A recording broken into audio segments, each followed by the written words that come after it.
Hello everyone, my name is Rackthor and today we're going to be playing this, Legend of Mana. This game is pretty, it has a special place in my heart. I played it since I was a kid. This particular playthrough, I'm going to be doing 100% of the storyline like I did in the past, but this time this particular stream of the game is going on to YouTube. For those of you who are seeing this on YouTube, thank you for clicking the video. I hope you enjoy them and this series, Let's Play Legend of Mana. This is a 100% guide, so if you have any particular questions about quests, getting stuck, things like that, not only can you refer to this video, but I will be posting links to different websites and whatnot that I found useful in the past when I researched this game. Let alone my 7 playthroughs worth of experience. That being said, let's go ahead and hop into the game. What you want to do is you want to pick your character here, male or female.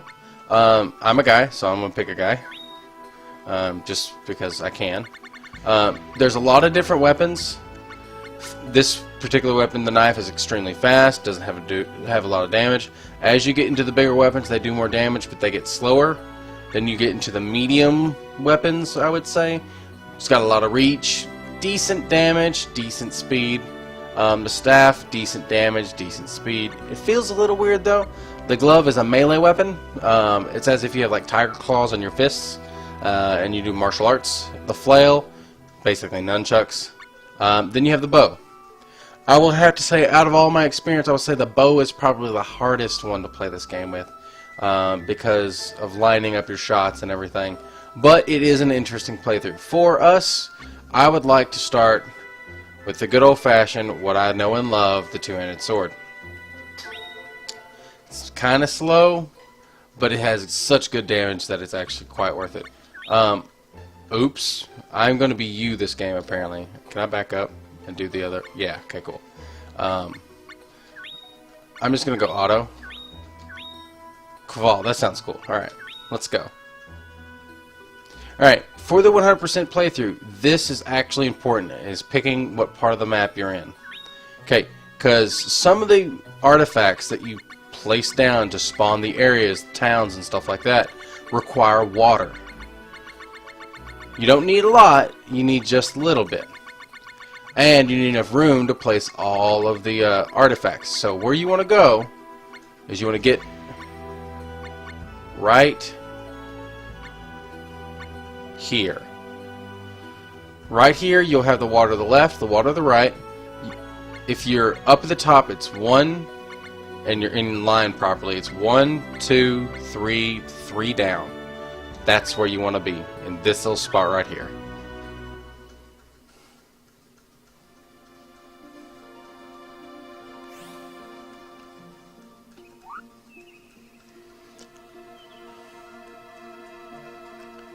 Alright. Next thing you want to do, you want to place your hometown, which is 3 from the left, at the very bottom of the map, right there. That's where you want to put it. I've loved this game since I was a kid. It's very whimsical, but it's got really good storylines, a lot of good dialogue, great characters. If you ever get the chance to play a game similar to this, or any of the rest of the Legend of Mana series, or the Mana series, I highly recommend it. In the meantime, I'm going to stop talking for a little bit so we can enjoy the intro and the wonderful soundtrack of this game, which, one side note, was made by a female that also worked on some of the soundtracks for Final Fantasy games, which is also kind of cool.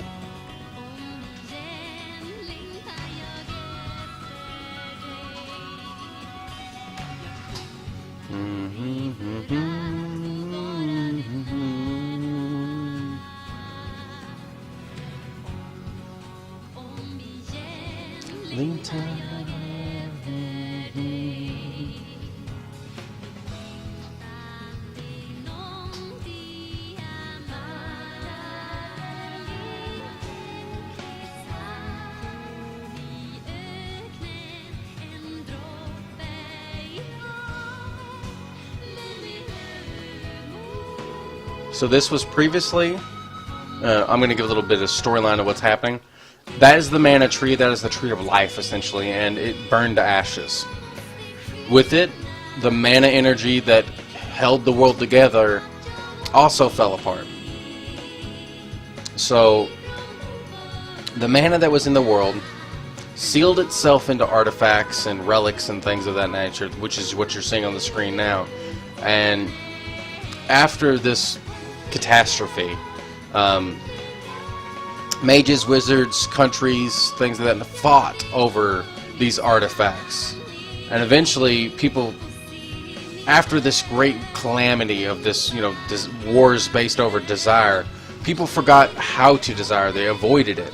So these relics kind of fell into obscurity. Your home is actually a relic, which is this little mailbox here.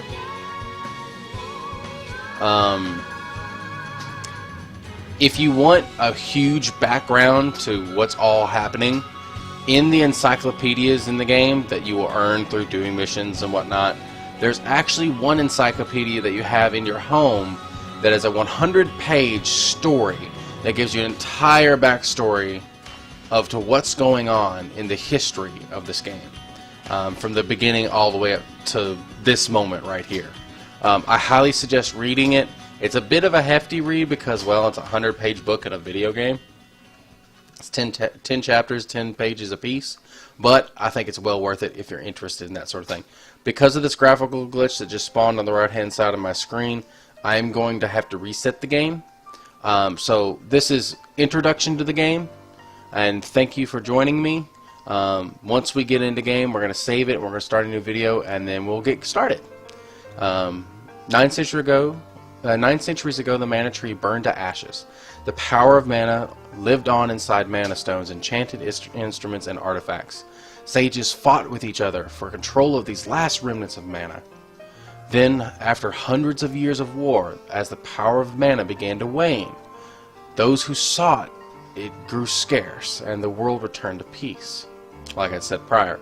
After that, mankind grew afraid to desire, their hearts filled with empty emotions, and grew estranged from my hands. This is the tree of mana speaking to you at this point. They turned their eyes away from my infinite power, and were troubled by their petty disputes. Remember me. Need me. I can provide you with everything. I am love. Find me and walk beside me. This is the mana tree talking specifically to you as a player, but inadvertently to your character you're playing. So that's why your player wakes up from his dream that he's having and just runs out and goes on this adventure. Alright.